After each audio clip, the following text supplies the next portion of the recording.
In 2026, the United States will mark the 250th anniversary of its founding.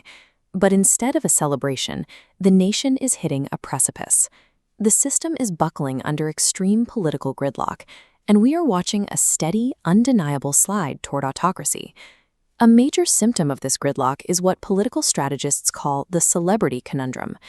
Our elections have increasingly prioritized high charisma optics and screen presence over the actual tested competence required to manage a modern republic. When persona takes precedence over policy, it creates a vacuum of leadership. We end up with the aesthetic of strength, the performance of power, while the actual mechanisms of government lose the expertise needed to solve complex, real-world crises.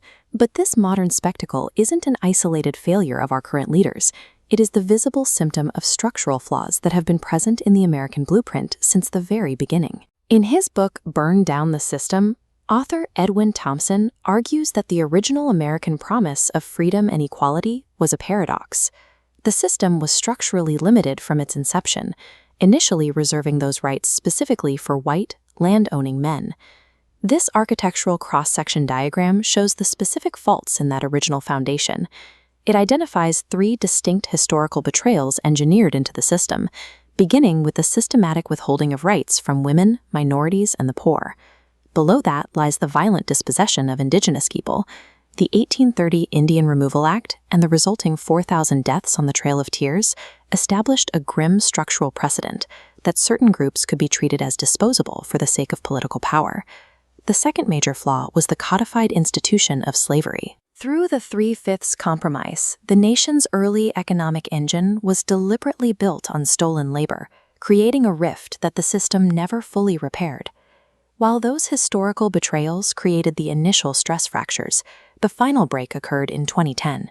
With the Citizens United decision, the Supreme Court equated unlimited corporate spending with political speech, effectively removing the barriers between massive capital and political influence. This ruling changed the literal math of campaigning.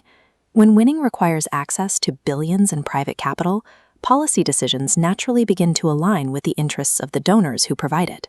This cycle is what transforms a flawed democracy into what Thompson describes as a pay-to-play oligarchy. This graph maps a uniquely dangerous intersection.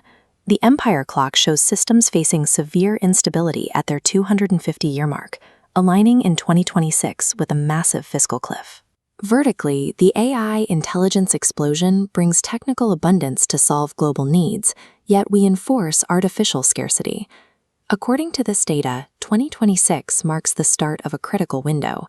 It is the point where the historical cycle of collapse begins to accelerate just as our technological capacity reaches its peak, meaning we must either use this new intelligence to rebuild our systems or watch the collision take its course. Our playbook is obsolete, wasting resources on the fragmented illusion of the suburbs. Thompson's political wishbone strategy forces opponents to defend the entire field. Mobilizing red states, where incomes are $24,000 lower and uninsured rates triple, reaches voters whose reality contradicts the policies they support.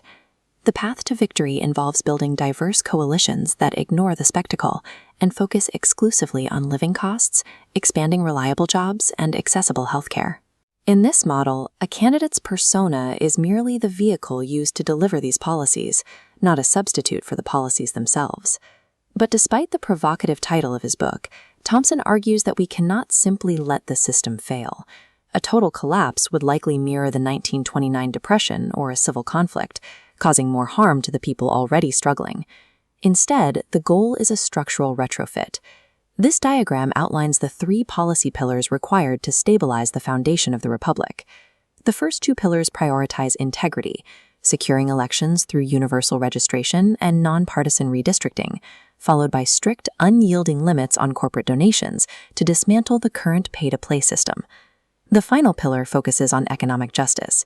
It calls for a national living wage and progressive tax reforms designed to ensure that the abundance created by our new technologies actually reaches the citizens who need it most. These legislative pillars are necessary, but they cannot be built without a public that demands them. To support a structural reform of the government, we have to first address the way we, as citizens, process the world around us. At the base of the pyramid is information. We are currently flooded with infinite daily data points, many of which are specifically weaponized to keep us distracted, angry, and passive. We have to move up the pyramid, applying judgment to filter the noise so we can reach wisdom. Wisdom is the rare ability to see absolute reality through the fog of profitable manipulation. Without this clarity, we cannot hope to fix the larger system. To survive the 2026 precipice, we have to realize that democracy is not a spectator sport. It depends on our active participation and our ability to tell the difference between a political performance and real solutions. It is time to transition from being spectators to becoming the active stewards of our future.